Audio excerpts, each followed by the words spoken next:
Sebagus apapun genetik, tapi kalau tidak disupport makanan yang bagus, nutrisi yang bagus, potensi genetik yang bagus ini tidak akan bisa muncul. Halo Bala Ternak, Assalamualaikum warahmatullahi wabarakatuh. Selamat datang kembali di channel YouTube Pakan Mixfit. Jadi di video kali ini kita akan melanjutkan video tanya ahlinya part 4. Jadi sebelumnya sudah ada part 1, 2, dan 3. Bagi yang belum menonton, silahkan langsung klik link yang ada di deskripsi ya, supaya tidak ketinggalan apa yang sudah kita bahas sebelumnya. Jadi seperti biasa, kita akan kupas tuntas seputar peternakan.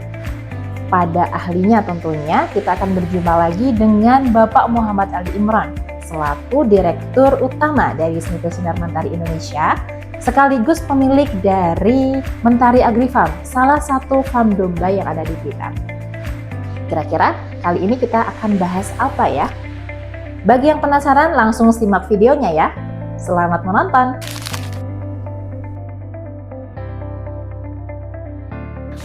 Jadi breeding ini adalah pembibitan. Jadi kita pemuliaan, salah satu tujuan daripada breeding ini yaitu untuk mendapatkan keturunan yang lebih bagus.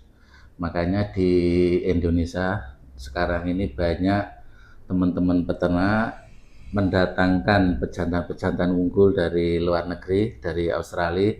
Kalau domba sekarang banyak jenis Dorper, jenis Awasi, yang salah satu tujuan didatangkan di Indonesia itu yaitu untuk disilangkan dengan domba-domba lokal. Harapannya apa? Harapannya biar keturunannya nanti bisa lebih bagus. Di farm kami kita, yaitu di Mentari Agrifarm, kita juga punya peternakan domba, kita juga breeding, pembibitan, kita juga menyilangkan beberapa jenis, salah satunya ada Dorper, ada Suffolk. Kita silangkan dengan domba-domba lokal, betinanya ada dari jenis Cross Texel, ada yang dari jenis Garut, dan dari domba lokal. Kadang ada pertanyaan dari beberapa masyarakat, domba Dorper misalnya, yang full blood atau yang murni, ini kita beli dengan harga yang masih tinggi. Kalau sekarang kalau kita impor kisaran 30 sampai 35 juta. Kadang banyak pertanyaan dari masyarakat, kalau kita beli domba seharga segitu, bahkan kadang lebih mahal daripada harga sapi, apakah nanti kalau dipotong dagingnya laku dijual kan gitu kan? Waduh, ini Siapa yang mau beli kan gitu? Banyak sekali pertanyaan-pertanyaan seperti itu. Jadi kita datangkan pejantan unggul seperti Dorper ini, harapan kita ini bukan langsung untuk dipotong, tapi untuk kita breedingkan, kita kembang biakan. Misalnya kita mendatangkan pejantan Dorper full blood dengan genetik yang bagus, kemudian kita silangkan dengan betina-betina lokal, misalnya dengan indukan cross texelan. Itu kalau normal biasanya kalau induk-induk atau domba-domba lokal itu umur lepas sapi sekitar 3 bulan, itu bobotnya kisaran 15 sampai 20. Tapi sekarang dengan kita silangkan atau kita kawinkan dengan pejantan unggul seperti Dorper, itu lepas sapi umur 3 bulan ini bobot bisa 25 sampai 30. Jadi ada selisih berat sekitar 5 sampai 10 kilo. Nah, selisih inilah yang target kedepannya yang mau kita capai. Kemudian yang berikutnya, kalau kita sudah mendapatkan anakan-anakan yang bagus, nanti akan kita seleksi. Misalnya dari F1, tidak semua F1 ini bagus. Pasti ada yang pertumbuhannya cepat, ada yang pertumbuhannya lambat. Nah, nanti kita seleksi. Ketika yang punya potensi bagus, misalnya pertumbuhannya cepat, nanti kita jadikan sebagai pejantan. Jadi peternak-peternak masyarakat umum tidak harus semuanya beli yang full blood, biar sebagian aja yang full blood, yang breeder-breeder itu.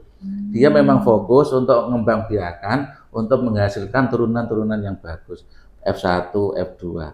Nanti seumpama misalnya F2, F1 ini genetiknya 50% Dorper, 50% lokal. Kalau F2 genetik dorpernya biasanya sekitar 75, genetik lokalnya 25. Misalnya nanti kita lihat, kita pantau, ketika sudah F2, nanti pertumbuhannya seperti apa. Nah, misalnya F2, oh rata-rata lepas sapinya 30 kilo. Nah, jadi tidak harus semua harus berpacu pengen punya yang full blood.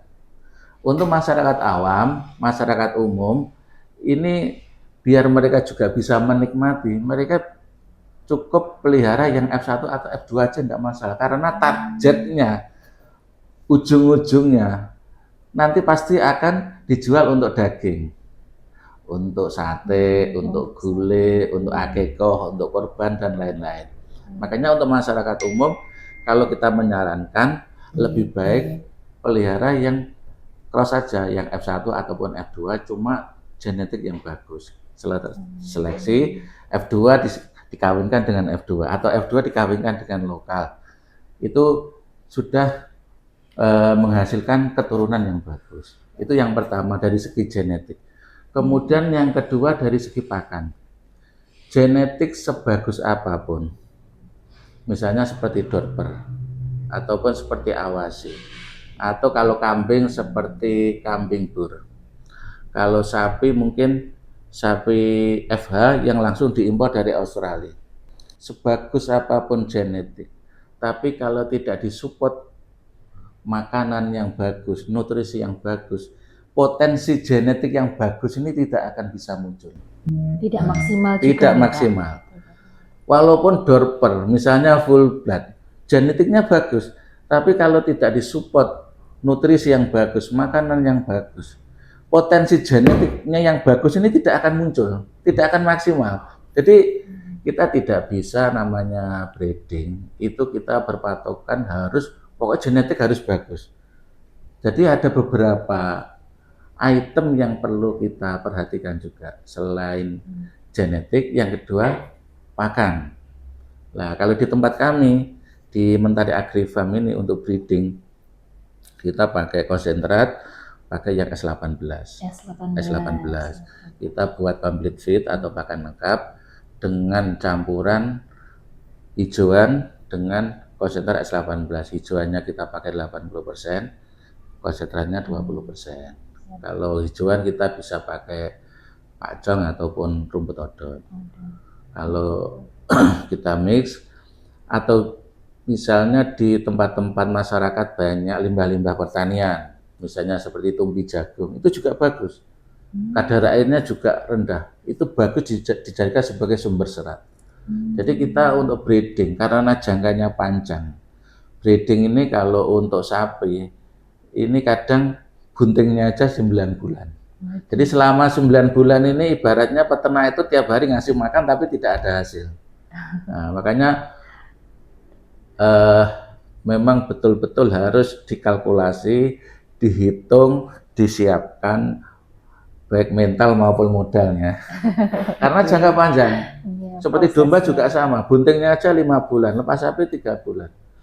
Nah, makanya perlu yang pertama tadi genetik, yang kedua nutrisi atau pakan, yang ketiga juga lingkungan. Lingkungan ini juga penting.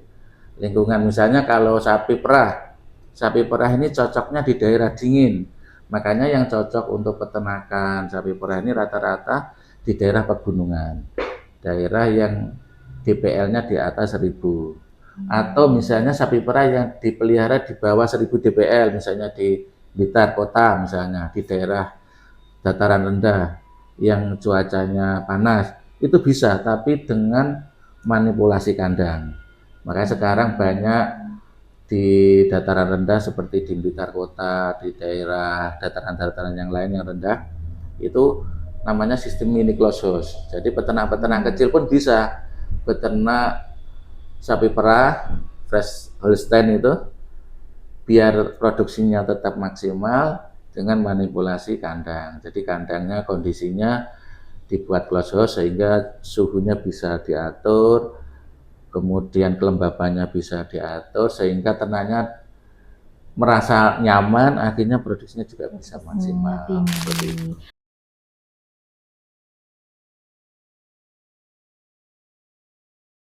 Jadi waktu breeding, misalnya waktu ternak induk yang sudah bunting, terutama bunting tua, itu memang perlu penambahan nutrisi ya, karena selain untuk hidup pokok, dia juga untuk perkembangan janin yang ada dalam rahimnya, kandungannya.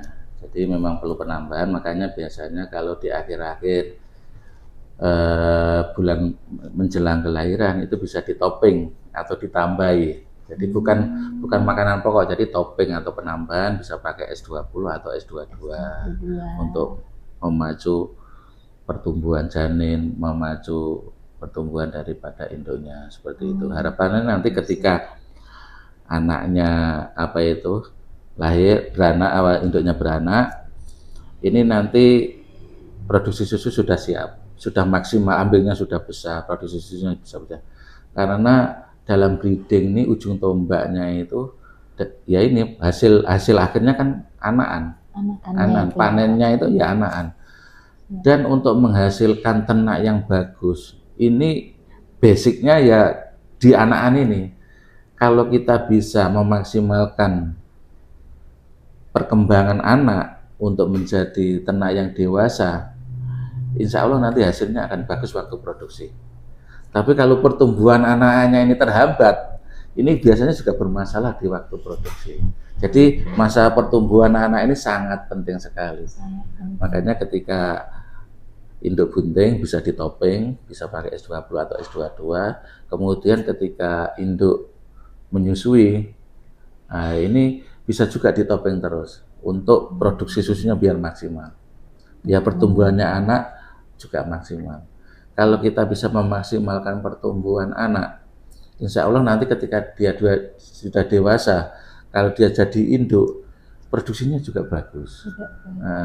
Karena sudah terbiasa sejak dini ya Pak, betul, ya, betul. Jadi genetik yang bagus itu juga harus disupport oleh makanan yang bagus dan lingkungan yang bagus. Jadi semua harus saling mensupport. Tidak bisa kita cuma mengandalkan satu sisi. Misalnya tak kasih makanan yang umum apik, tapi genetiknya kurang bagus, ya pertumbuhannya juga kurang maksimal. Misalnya sapi perah, tak kasih makanan yang bagus, tapi genetiknya kurang bagus. Istilah orang Jawa itu wadahnya susu ini kecil, dikasih makanan yang bagus, produksinya juga kecil. Tapi kalau wadah susunya, ambingnya ini besar, disupport nutrisi yang bagus, produksinya bisa maksimal.